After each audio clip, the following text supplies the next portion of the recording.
As he decides his political future, Republican Congressman Adam Kinzinger is not backing away from his criticism of former President Trump and GOP party leaders. This morning on a Network Sunday program, he unloaded.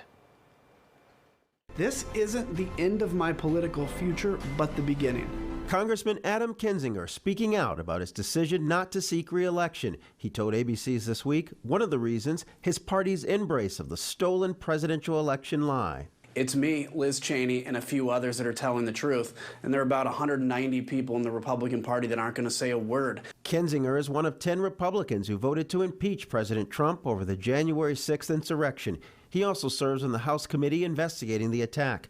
President Trump celebrated Kinzinger's decision not to run, saying 2 down, 8 to go, referring to the House Republicans who voted to impeach him. Kinzinger still sees the former president as a political force. If he runs in 2024, he'll be the front runner, no doubt.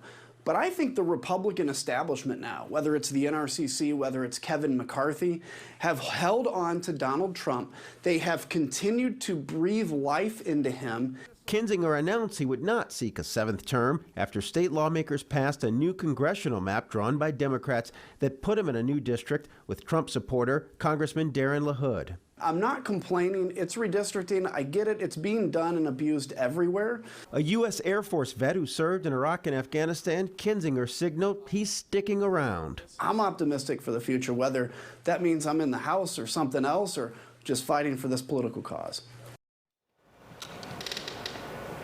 Kinzinger has said he has no desire to run for statewide office, but speculation abounds he might enter the GOP primary for Illinois governor.